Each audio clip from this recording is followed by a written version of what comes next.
Fillimisht duhet pas parasysh që kur është prindi për herë të parë që po të prindet dhe është fëmia i parë i tyre në familje, është një lloj sfide e dyanshme realisht, edhe bepa që vjen jetë edhe prindërit që i kanë më kujdes për dikën të posalindur. Prindërimi është një fushë që e cila nuk ka të ndalur asnjëherë, vazhdimisht jeni hulumtime, lexime, por edhe marrjes modele të një prindi tjetër.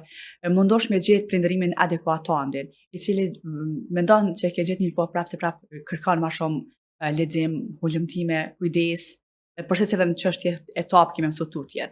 Ndoshta gjithçka është duke shkuar mirë, po paprit mas ta ndel diçka përgjatë rrugtimit të rritjes. Është një fazë tash tjetër që dush me qenë kërkues, me gjetë mënyra më të mirë të mundshme ku kime shumë fillimisht, cila është problematika, cila është shqetësimi i atij prindit përgjatë rritjes që e ka fëmia. Mirë po vlera gjithmonë e kam në mendjen time dhe atë që edhe diskutoj edhe me kolegët e mi, ndoshta edhe në emisionin ku kam qenë, ku dhe ku shkoj. Kontrollat e para ndonjë fëmijë që ka vështirësi është i sheh normalisht përveç prindrit, është i tjetri pediatri. Kështu që besoj që secili prind ka një lloj fletore të fëmijëve që është në një farë mënyrë mbarvajtja e rritjes së fëmisë në mosha të caktuara, përveç kontrollave edhe janë disa lloj testesh, cilat do të njohë prindërve.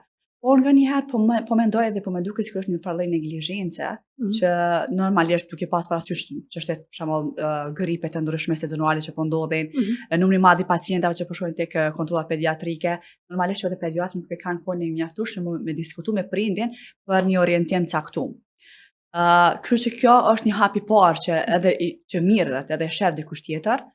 Hapi tjetër nëse fëmijët po shkojnë në kopshte ose në qerrë, edhe aty për shembull stafi i institucionit parashkollor që ekziston, e shohin ndonjë problematikë në zhvillim të fëmisë.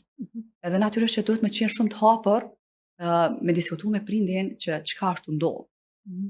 Të mos kemi gjithmonë atë tendencën që mos ta prekim ndjesinë e prindit, mos ta dëmtojmë atë, mos ta themi emocionalisht, por realisht është më mirë, më e duhura që ne t'i themi prindërve. Të diskutojnë, ata le të diskutojnë edhe kopshtet është fjala e edukatorët, mësimdhënësat nëse në shkollë vazhdoni çrregullim ose një vështirësi tjetër tutje, me diskutu bashkë me prindin. Jo rasti vështirë për mirëqenien e fëmisë dhe rritjes më të mirë të mundshme, fëmijëria e hershme. Atëherë sa më herët që intervenohen në çdo sjellje, në çdo vështirësi, aq më mirë është për fëmin edhe për familjen. Po, Blerta, sot flitet shumë për pjesën e autizmit. Do të thonë, periudhat më hershme autizmi do thotë është terminologji e vëndshme. Edhe a mundesh me na tregu pak a shumë për shkak se ndonjëherë po më duket edhe po abuzohet pak me këtë terminologji në kuptimin që çaq shpesh po përdoret. Çka është konkretisht autizmi?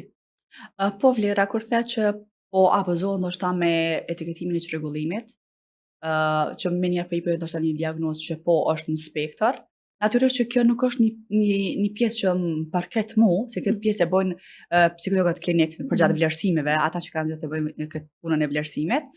Mirë po nuk më ka rastis me pa definitive një diagnozë, sepse deri në moshën 4-5 nuk i pa diagnoza përfundimtare. Për arsye se jena gjithçka duke u vëzhgu. Punohet, vëzhgohet edhe bëhet rivlerësimet, bëhen vlerësimet. Edhe shihet nëse fëmijë ka filluar me pas ndryshime, ka filluar me pas me shku diçka koherente me moshatarët e tyre. Do të më thonë aminëran me vendosni një diagnozë, se tek fundja asnjë prind nuk dëshiron që ta ketë fëmia tyre një diagnozë. Mirë po kur mira diagnoza është normalisht është një thyrje për ta,